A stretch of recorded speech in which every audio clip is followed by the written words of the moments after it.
La siguiente prueba es la valoración del pliegue cutáneo de Cleaver. El paciente de cúbito prono se agarra una parte de la piel, se pellizca y se hace un deslizamiento.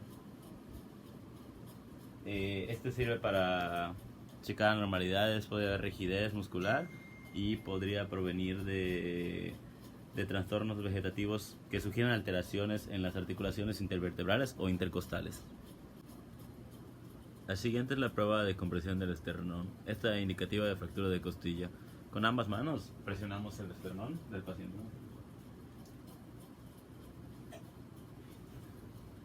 Eh, el dolor localizado en la zona anterior del tórax puede estar causando una fractura de costilla. El dolor esternal y vertebral sugiere un bloqueo de la vértebra costal. La siguiente es la prueba de presión en las costillas. El paciente sentado, se pasan las manos por acá y se hace una presión fuerte. La presencia de dolor puede ser una contractura intercostal o fractura de costillas o un bloqueo costovertebral. La siguiente es la prueba de Sheppelman. Esta sirve para diferenciación del dolor torácico. Se le pide al paciente así en sedestación que se incline hacia la derecha y luego hacia la izquierda. El dolor en el lado cóncavo es indicativo de neuralgia intercostal y el lado convexo de pleuritis. A la derecha, hacia la izquierda, hacia la izquierda y hacia la derecha. La siguiente es la prueba del perímetro torácico. Se mide el perímetro del tórax en inspiración y expiración profunda. En la valoración de la enfermedad de Bechstein se produce una limitación. La siguiente es la prueba de rotación de la cabeza en extensión máxima. Es una prueba funcional de la parte inferior de la columna vertebral cervical. Su valoración durante la extensión máxima, si en la región articular cervical se halla bloqueada y rotación, puede efectuarse en los segmentos inferiores de la columna vertebral cervical.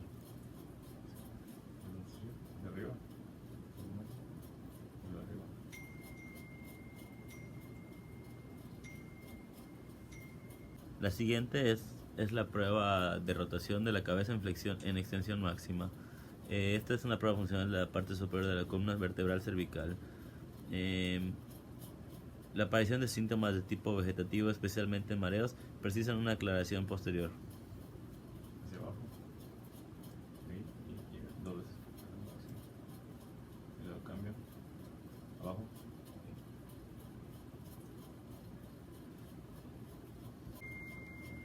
La siguiente es la prueba de Soto Hare. El paciente se encuentra en decúbito supino y trata de levantar ligeramente la cabeza con el fin de acercar el mentón al esternón. En la valoración es dolor en la nuca. Se presiona ligeramente al esternón al elevar la posición de la cabeza. Sugiere una enfermedad ósea o ligamentosa en la zona cervical. Acerca. Levanta tu cabeza y yo presiono acá.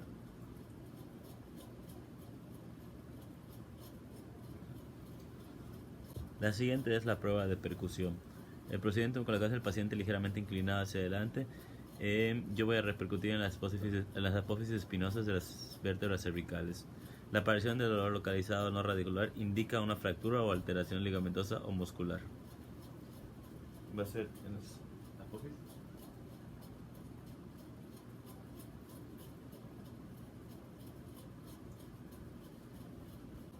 La siguiente es la prueba de O'Donoghue. Diferencia del dolor cervical de tipo ligamentoso y el tipo muscular. En el procedimiento, el paciente está sentado y en la valoración voy a realizar movimientos de la cabeza del paciente de lado a lado y él va a tratar yo lo hago, va a tratar de vencer la resistencia, trata de moverte hacia el otro lado, hacia el otro lado.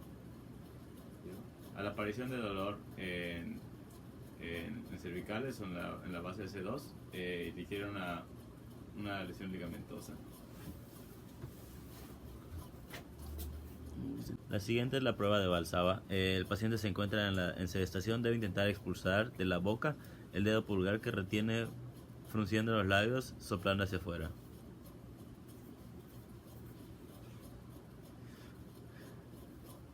Con la presión se incrementa de la contracción intraespinal. De este modo es posible detectar formaciones que ocupan volumen como prolapsos ligamentosos, tumores, estenosis osteoficarias e inflamaciones de tejidos blandos. La siguiente es la prueba de Spurling. Valora el dolor de la carilla articular vertebral y la irritación radicular.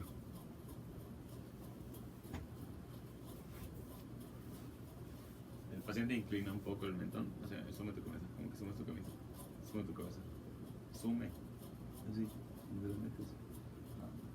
Yo tengo que hacer un golpe. A la aparición de dolor puede haber una compresión nerviosa o irradiación de las cervicales. El siguiente es el signo de Lerchmit. Distingue las lesiones por irritación de las raíces nerviosas periféricas y en el daño medular.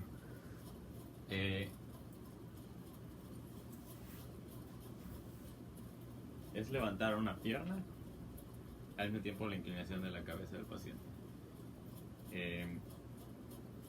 Al haber un dolor debería irradiarse hacia una pierna o cabeza o brazo, extremidad. La aparición esteroica es una irritación dural o meningea a nivel medular y algunas veces sugiere mielopatía cervical. La siguiente es la prueba de caudalización del hombro. En la aparición de síntomas radiculares se indica una adherencia del saco dural o las raíces nerviosas. Si el dolor se manifiesta durante la realización de la prueba, se deberá sospechar de una compresión de las raíces nerviosas, una estenosis de los agujeros por osteofitos. Es un brazo que sumo acá y con el otro giro la cabeza. Y ahora hacia el otro lado.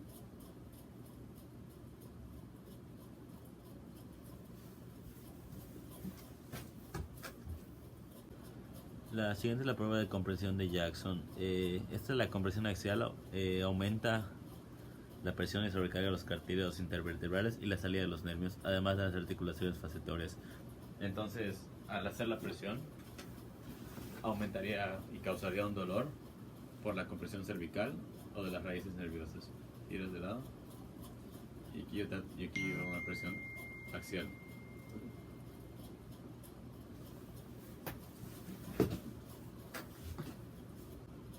A continuación vamos a realizar el signo de Adam. Esta es la valoración de una esclerosis funcional o estructural. Se puede hacer en bipedestación o en sedestación. Sin playera normalmente para ver la columna cervical, la columna hacia donde se marca. Esta prueba se puede realizar en pacientes con escoliosis evidente de causa desconocida. Se te pide haz una inclinación completamente de la columna. Y aquí se debería haber marcada la columna en caso de haber una escoliosis. La siguiente es la prueba de deslizamiento. Se le pide al paciente que se arrodille y que se incline hacia el suelo con los brazos en la máxima extensión posible. Cuando existe una deformidad sifótica de la columna torácica, este movimiento la corrige. Si persiste la sifosis, se trata de una anormalidad fija. Había toda persona acá. Tu cabeza más hacia adelante, por aquí después.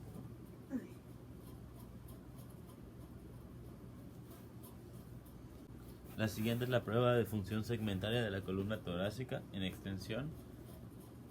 El paciente de sedestación se le pide que ponga las manos. Yo con esta mano levanto las manos y aquí puedo palpar cada una de los segmentos de inclinación y valorar las alteraciones funcionales. Hacia arriba tu cabeza. La siguiente es la prueba de relajación. El paciente en decúbito prono, yo le flexiono la rodilla y el paciente trata de acercar el talón lo más posible hacia el glúteo. Durante la realización de la prueba, en primer lugar, se reduce la tensión sobre la articulación sacroiliaca, luego el nivel lumbrosacro y por último en la columna lumbar. Esta prueba se debe realizar ante la sospecha de lesiones en ligamentos y pelvis y discos intervertebrales. La siguiente es la prueba de percusión sobre la apófisis espinosas. Esta valora un síndrome medular lumbar. En proceso de sedestación y yo con un martillo debería golpear las apófisis espinosas. El dolor localizado indica una irritación del correspondiente segmento medular. Yo no tengo martillo, así que voy a hacer la finta.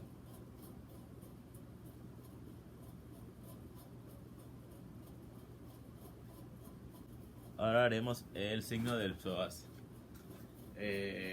Aclara el origen del dolor lumbar. El paciente está en decúbito supino y se levanta la pierna extendida. A continuación yo voy a realizar sobre la pierna un empuje hacia abajo. Esta presión rápida y ejercida sobre el tercio distal del muslo lo produce una contracción refleja al músculo iliopsoas y aparece dolor en las enfermedades de la columna lumbar o articulación de la sacroiliaca. Ahora sigue la prueba de que la pierna de la SASH es para la clasificación del dolor lumbar.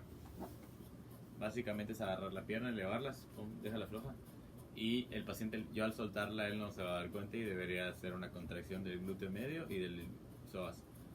Entonces, aparecerá el dolor cuando existe una enfermedad vertebral lumbar o de la articulación sacroiliaca. Ahora tú deja la pierna acá, suéltala.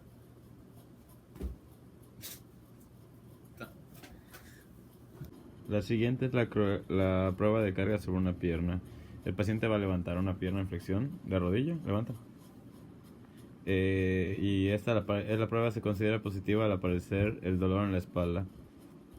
Puede ser deberse a una fractura de estrés articular o solo la fractura es unilateral. Esta genera más dolor en el lado afectado.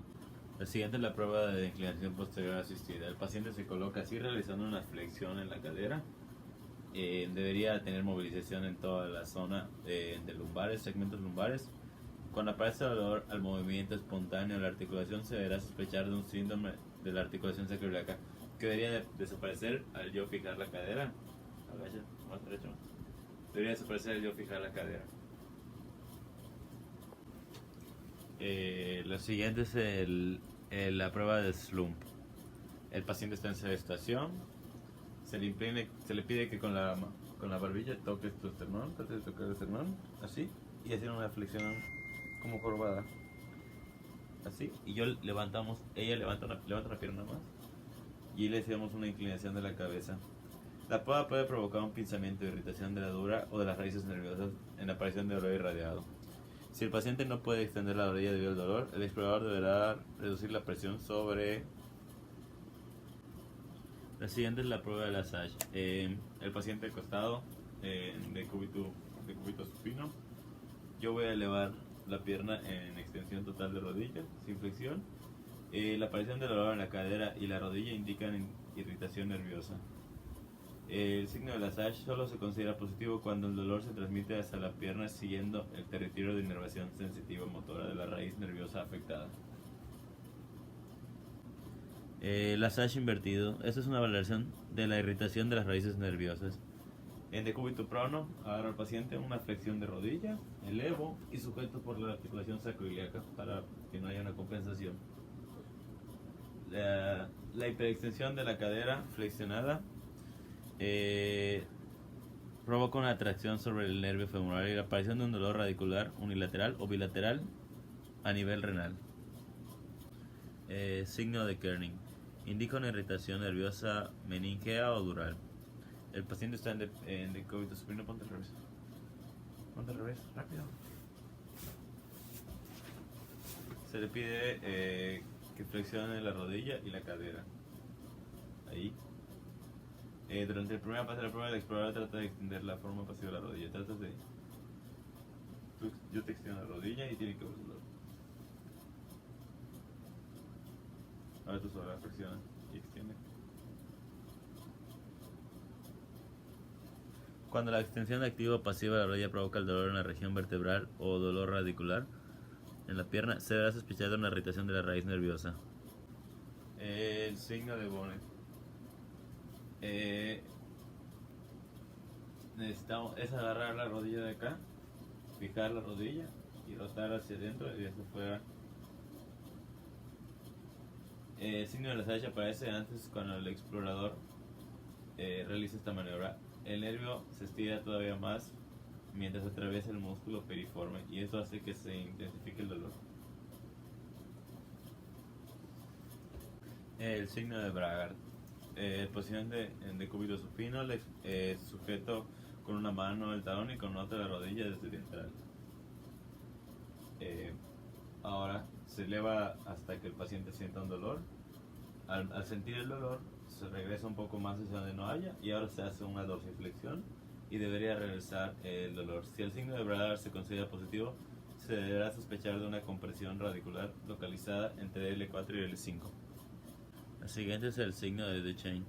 El paciente en decúbito prono,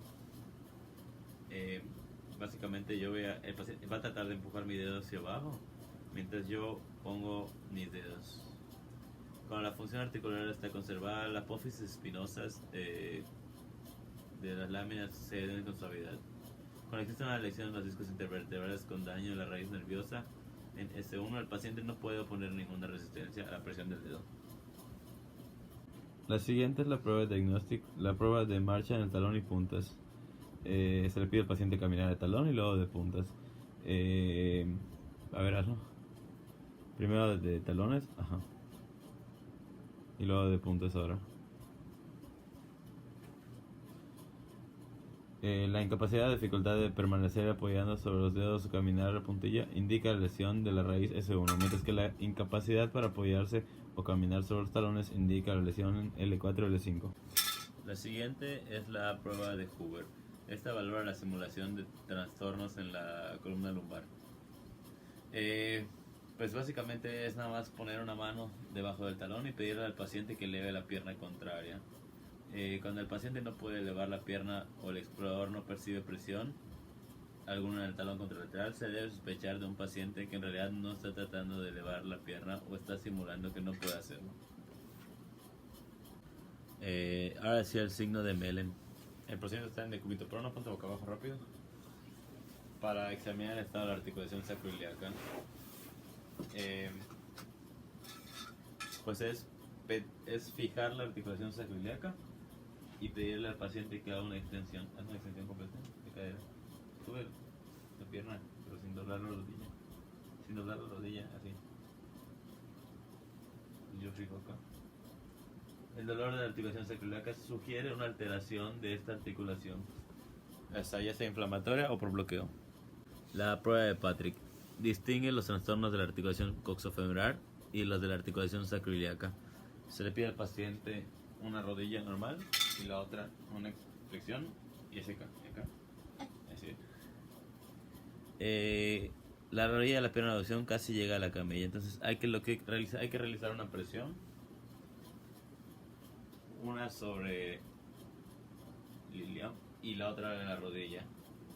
Hay que valorar cuántos centímetros quedan entre la camilla y la rodilla y generalmente la rodilla de la pierna de aducción casi llega a la camilla.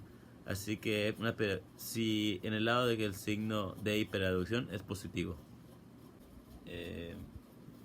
La prueba de las espinas ilíacas. Yo voy a sujetar al paciente con mi pulgar en la espina ilíaca posterior superior y en la misma altura de la cresta sacra media. En la valoración, si existe un bloqueo de la articulación sacroiliaca, la espina ilíaca posterior superior se mueve incluso hacia arriba. Vas a elevar tu rodilla de la pierna. No.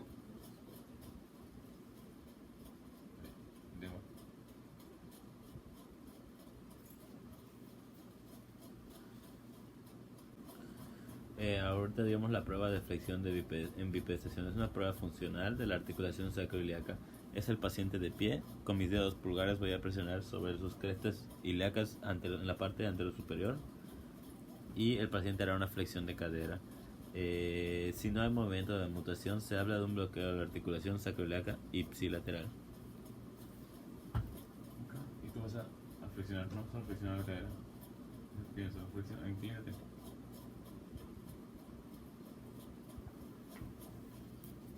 El siguiente es el signo de Derbolowski. Valora una diferencia variable de longitud de los miembros inferiores. El paciente en decúbito prono, el clínico sujeta ambos miembros, valora malleolos, dedos gordos a la misma altura y se le pide al paciente que se levante normalmente. Si hay un bloqueo de la articulación sacroiliaca entre el sacro y el ilion, la pierna con una articulación sacroiliaca bloqueada tendrá una longitud mayor al incorporarse al paciente. Acércate, levántate, así como estás. Levántate. Trata de sentarte.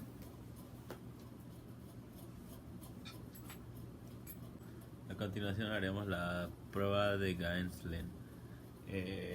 Prueba funcional de la articulación sacroiliaca. El paciente está en decúbito supino. Se le pide una flexión de la pierna contralateral de rodilla. Jala con tus manos. Mientras yo guío y fijo la articulación de la pierna lesionada. La prueba puede efectuarse el cuerpo. Si existe una disfunción de la articulación sacroiliaca, la hiperextensión de la pierna conduce a un movimiento de esta articulación, con lo que aparece dolor o aumenta su intensidad y si existía percibiblemente. A continuación haremos la prueba de presión sobre ilión. Esto es una indicativa de trastorno de articulación sacroiliaca. El paciente se encuentra en decúbito lateral. Yo coloco ambas manos sobre el ilión afectado y voy a hacer una presión sobre la pelvis. Si aparece dolor o aumenta su inestabilidad de la articulación sacroiliaca, sugiere una enfermedad articular, inflamatoria o por bloqueo. A continuación haremos la prueba de Yeoman. Es una valoración de dolor sacroiliaco. El paciente se encuentra en decúbito prono. Voy a levantar la pierna a 90 grados y haré una extensión de cadera a 90 grados. La presencia del dolor en la zona lumbar indica un proceso patológico local. A continuación realizamos la prueba de Laguerre. Este es un diagnóstico diferencial entre el dolor con origen de la articulación coxofemoral y el dolor sacroiliaco. El paciente en decúbito supino se le pide hacer una flexión a 90 de articulación coxofemoral y de la rodilla. Ahorita realizaremos una abducción y una rotación externa de la articulación coxofemoral.